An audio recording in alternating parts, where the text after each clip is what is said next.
Welcome to TheoTrade. This is Don Kaufman, July 3rd, 2025. It's a shortened holiday week of trade. There's only 7 minutes left standing between us and the July 4th holiday weekend. All right, welcome everybody. Markets, well, detached from reality right now. Look, even the most cockeyed optimist would have to be looking at this and going like, holy, I can't believe that the S&P is trading 63.21. But when I start to mention that, we detach from reality, and I mean, look, some of the movement that I'm seeing on the screen right now, it's manic out there. You can smell it, you can taste it. I mean, you can literally look at the S&Ps, which again, there's a shortened holiday session. We're still doing decent volume over here. Want to see something really crazy too? I'm going to show you the bond market. I mean, I'm just jumping right into it over here with a couple of minutes to trade. The bond market, which is seeing, I mean, this is like average trade for a day, for a full day. And again, I want to be clear because some of you are watching this recorded, not realizing this is a half a trading session. It's only a 3.5 hour trading session as opposed to a 6.5 hour trading session. The bonds, they see something. Things are getting edgy out there. As I said, even the most bullish of traders is like, all right, things are getting a little crazy out there. So let's get to work. One of the first things I mentioned here is like markets, they feel like they've completely detached, from what's kind of going on in the world. Now, there's a lot of different, places you can point that out. Like whatever though. Like when I mean that is there's a lot of risks right ahead of us that I feel are kind of being overlooked. And we're going to talk a little bit about that, the passage of the big beautiful bill, but the big beautiful bill implies spending. If you're going to spend, the economy is going to be a very good thing. We rally. I get it. But the thing I'm surprised about with the big beautiful bill is that the bonds are not necessarily reacting more, which could actually be a critical risk. But then we have this like July 9th deadline for the tariffs. And I think we're dramatically underpricing that. Like there's to me, there's an element of risk in the air, but that just grows when you start looking at like the S&Ps and you're like, all right, yeah, just zoom in right there. So we broke outside of the volatility box. I'm going to go to the 30-day 1 hour. We broke outside of the volatility box, which we were in for, well, quite the extensive period of time. We broke out of it in spectacular fashion to the upside. There's just no question about it. We break, we're flying right now. It is an angry market to the upside. But when I start seeing things like, markets scream manic movement. That's my first bullet here on this this TheoTrade weekend update. When I start talking about like, oh, it's manic, like what do I see? Or maybe what are you not seeing? First place I would go for that is the SPX. And the reason I'm going to the SPX, when you start getting consecutive breaches of expected move, things are getting manic out there. And I'm going to show you where it's actually coming from, which is even more interesting here in a moment. But when I'm talking about manic movement, this is a huge breach of expected move, which, as I recall, this is about $116 expected move last week. Actual move obviously is substantially more, but we breached the $116 move. And whenever I pull up an expected move, this is not some like, it's a MACD, it's a Fibonacci. People, there's billions of dollars being traded on $116 and we smashed through it. So the market, got last week dramatically wrong. This week, here we are again. And this week, you had about, and again, I'm just going to show you the exact expected move here. Let's just cut to the chase. The exact expected move is basically $72. But we have a weird week, right? It's this 3.5 day week. That doesn't matter. So this week we had the $72 expected move. Where are we right now? Well outside of it. I mean, we're just well outside of it. And that's when I start to mention that things are getting manic. Now, here's the upper edge of an expected move, 62.45. 62.45, where are we trading right now? 30 plus handles outside of it. So again, $100+ move in this week, and it's not over yet, people. It's not over. We are approaching, though, the closing bell of this marketplace. It's a holiday trading session. Again, it's a half a trading session here, but that's what I give you as an implication of a manic move. And that's I wanted to kick it off with it. So the SPX breaches to the upside, okay, for 2 consecutive weeks in a row. And people, that screams risk. Then, okay, when you start looking exactly where it is, let's go look at the financials. The financials in here, let's go to auto expected moves. The financials, what a rip. Okay, huge breach of expected move last week. Again, a breach of expected move this week. But here's one of the more interesting things. The market this week was kind of carried, okay, by Apple, which has been non-existent. Look at the trade in here recently. It's just been literally, okay, non-existent inside of Apple. And here we are exploding to the upside. What I found the most interesting about this specific to Apple is it's a huge breach. Again, it's a huge breach of expected move. But when I started looking around, okay, the NASDAQ has just become a proverbial whack-a-mole. So if you knock something down, okay, something else pops up. And I'll give you like an example here, okay, Tesla, okay, because a lot of people are going to be like, oh man, the whole market's on fire right now, but it's not the whole marketplace. Clearly is not. Tesla's down. Tesla's actually down in the week, neither here nor there, okay, NVIDIA. Where's NVIDIA on the week? You know, the interesting thing is, like, I thought to myself, like, looking at this, I'm like, I've been watching NVIDIA all week. This thing's going to be flat on the week. It's basically flat on the week. Okay. What do you got in terms of Meta?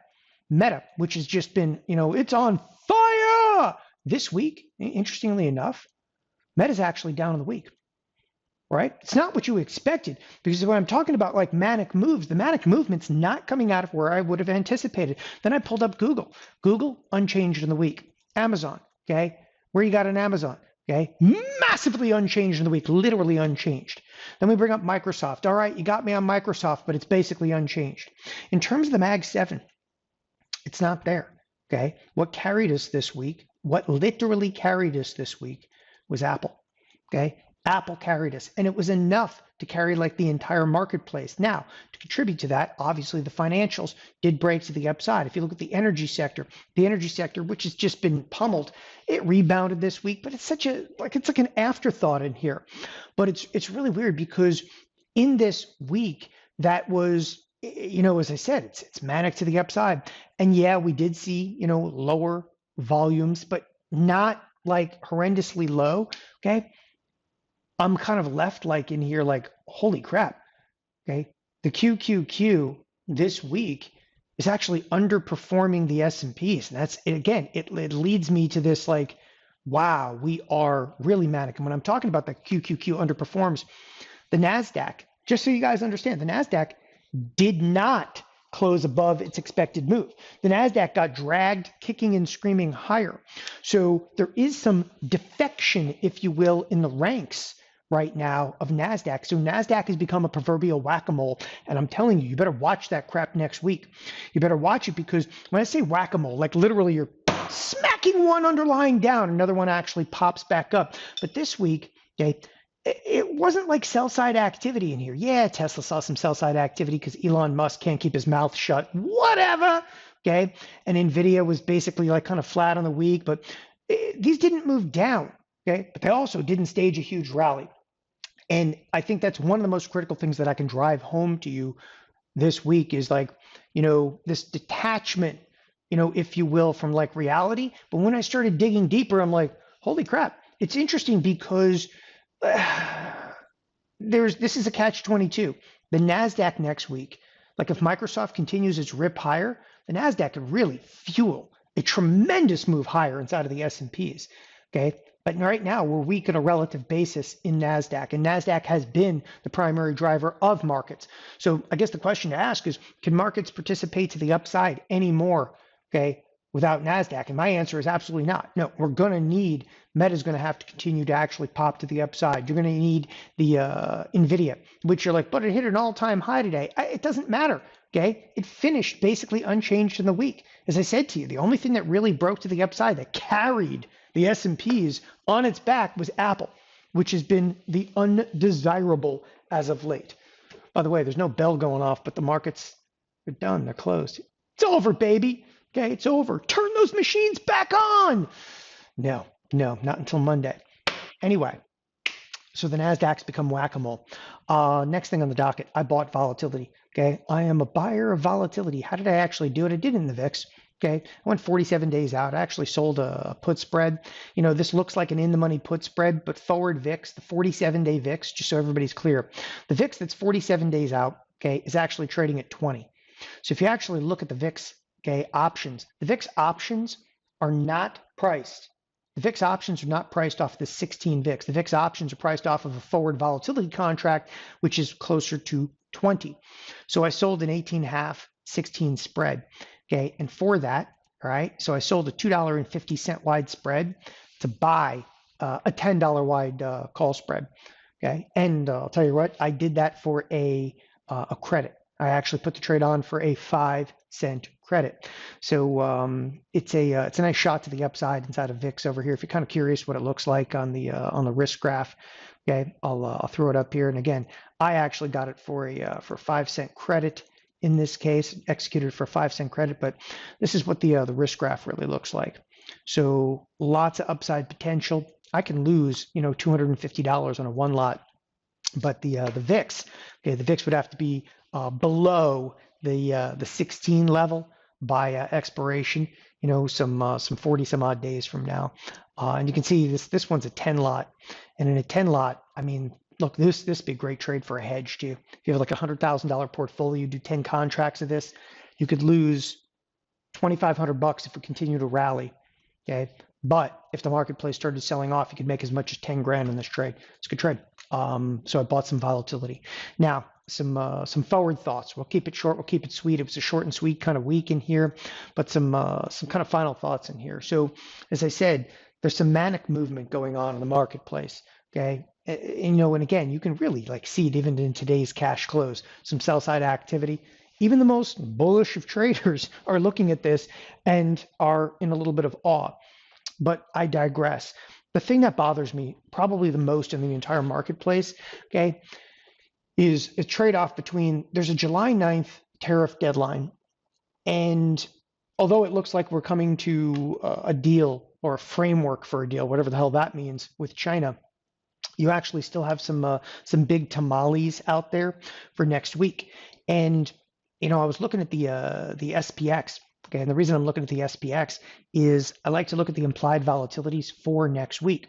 So obviously next week kicks off on the 7th. July 9th is the day in question over here. There's already a bump higher in volatility, but it's not that extreme.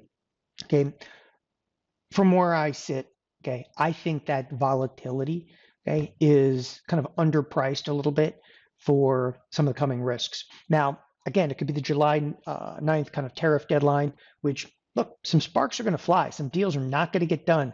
But the one that really, I think, to me, overshadows that is the entire bond market, okay?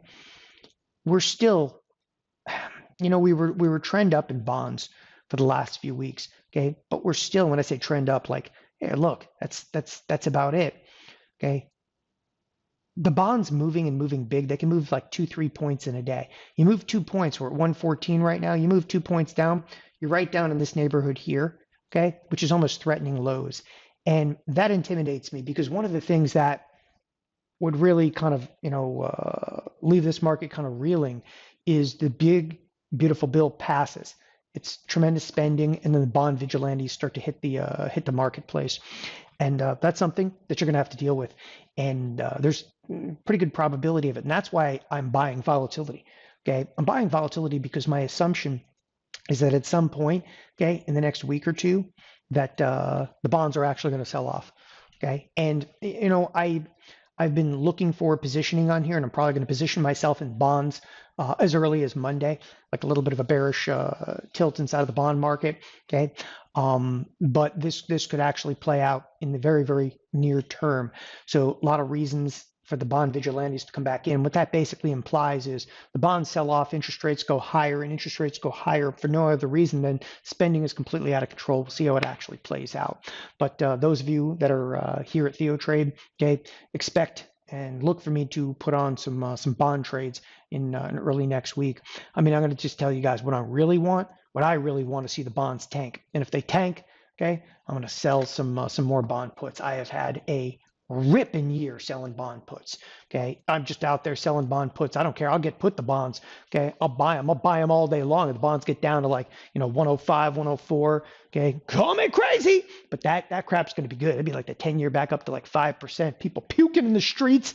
I like it. All right, let's wrap this this party up here by looking at the SPX again. So we closed, and we did definitively close outside the upper edge of the expected move. What are we looking at next week? So next week, 7 days out, okay, what do we got? About an $82 expected move. So this week was only 3.5 trading days, had $71 of movement. Next week, $82 of movement. You understand why I'm buying volatility right now? I'm buying volatility because that crap looks low. I don't care. People are on vacation and so forth. Nobody cares. We're getting manic moves to the upside right now. Okay. The bond volume, okay, speaks volume. I can't stress that enough. Today, again, it's a half a trading session. Look at that bond volume. It's rocking out there. All right. With that, well, again, next week into the next few weeks, I'm going to be a buyer of volatility. Look for markets and that volatility to start to pick up. Things to me, okay, are, as I said, kind of there's a detachment from a degree of reality in this marketplace. And the reality, it's not about what you think about the markets, it's about what's right in front of us. You got tariffs on July 9th, you got the big beautiful bill, you got possibly the bond vigilantes coming back to town. A lot to think about over this holiday weekend. Thanks everybody for joining us here at TheoTrade. Have a wonderful weekend. Bye-bye.